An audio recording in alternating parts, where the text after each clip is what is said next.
I'll drop my plow right here for other guys to come by. Then I'll turn on my spreader, and you can hear it right now. And I'm gonna roll down my window. I'm just gonna look out and just make sure that it is throwing salt.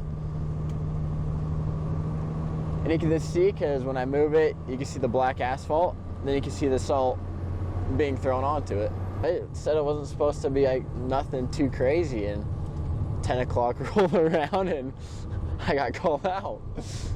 And so yeah, on this map we have what we call red, blue, and green roads.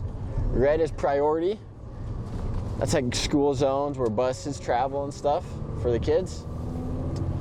Blue is secondary, of this people travel. Then green is like cul-de-sacs, and that's kind of, you know, we'll get that towards the end of the storm. And so right here is where I'll start.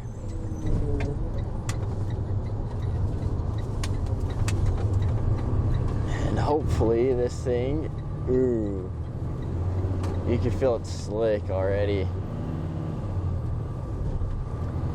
I'm actually kind of nervous about this. Justin's not going to be able to make it in your zone, so whatever you can hit of his in your zone, please do, and I'll try and find another 550 driver eventually. I told him to get here by 3. Hopefully roads will be clear enough for him to get in. Copy that, thank you. Man, it looks like we might be on our own for a while.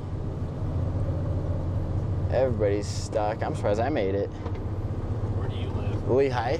Oh, that's quite a trip. Yeah, it was scary on Redwood Road and Mountain View. How long did it take you to get in from Lehigh? I got called at 10:07 and I arrived at 10:55. So, just under an hour. We're on snowplow rotation and we're on a week at a time. Okay. So we go from Wednesday to Wednesday. Wednesday at 7 to Wednesday at 7. So tomorrow, here in a couple hours, I'll be off at 7. So then we rotate to the next group of guys. And there's 3 groups of us. Okay. So we go on once every 2 weeks. So if it so happens that there are no storms for a week, and then it's your week and there are 5 storms, you're just out of luck. This out of luck, yes sir. Oh man. It's definitely hard. How many times in a season do you typically get called out, like late nights or early mornings like this? Probably 8 to 10 times. Last year was a little shallow. Only got called out 4 times because it was just such a dry winter. Right. Normally we do like one pass, so we start in the middle and push it out to the side. Then we'll come around and get it. Copy that. Where are you at? And get the other side and get another pass for the, so kind of has 2 travel lanes. Before I started here, I was like, man, it's just nice, you know, I get to watch the storm from my house in my bed in a blanket, you know, all nice and cozy. And then you come here and you're out at 11 o'clock and out all night, then you work all day, then you go home, and before you know it, you worked an 18-hour shift, then it could happen again tomorrow. Oh, dang. They almost the mailbox. That's close. Yeah, we'll probably get done probably towards, if it quits at 4, we'll probably get done around 8. Because then once it quits, we gotta go through our area again and make sure we clean up and push the snow and get everything we didn't. So when you're on call, are you just watching forecasts instead of just keeping your phone handy, or? Yep. Yeah, I was watching this, and at about 9 o'clock, I saw it. I'm like, and I saw it sticking because we look at UDOT traffic cameras. That's what we look at, and I saw it sticking. I'm like, oh sweet, we're gonna get called.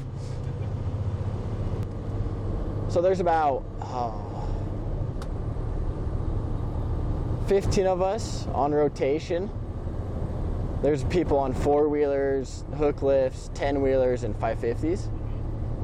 Then there's one dude that's on call. We call him the IC.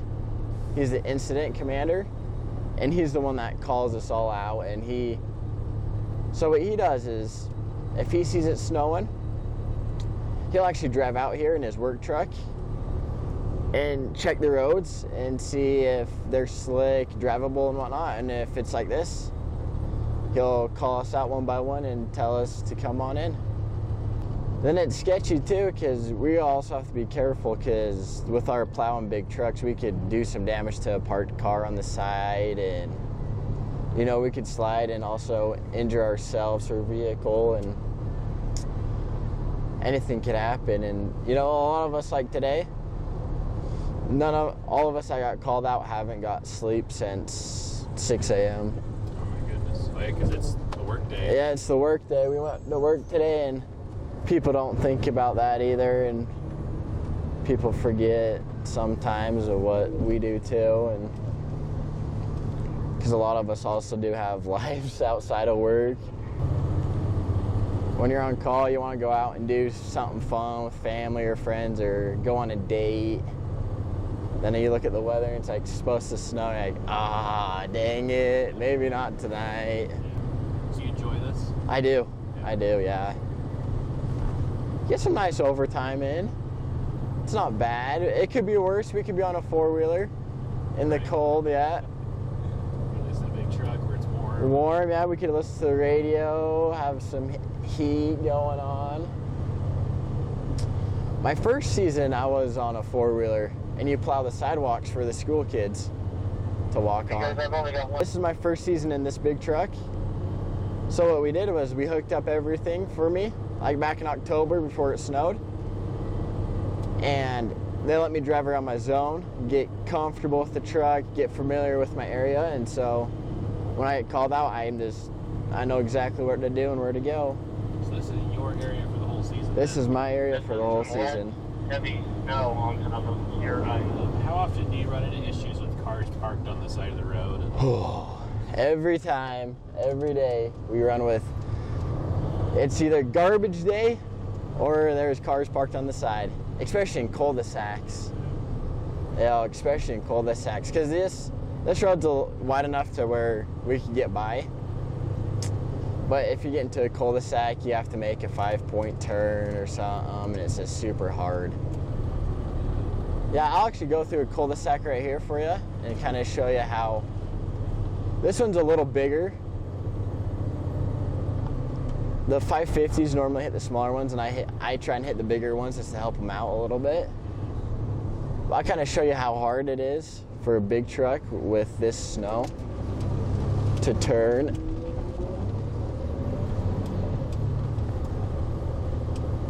And navigate through it. See, I'm probably not gonna make the full thing. So what I'll do is I'll just push it towards the curb, out of there, so it's not in their driveway.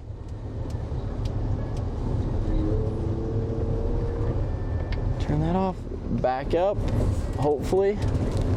Gotta check my mirrors, check for anybody walking behind, cars, anything I could hit. Turn on my salter again. Turn my wheel, then off we go. You can kind of see right here, the salt is kind of working. You do see black, and that's what we want to see. That gives, if you see that, that means there's traction available for drivers.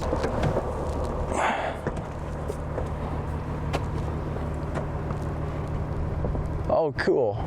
We got about probably a quarter left, so this will give us enough, buy us some time. Yeah. I'm coming, car. I'm trying.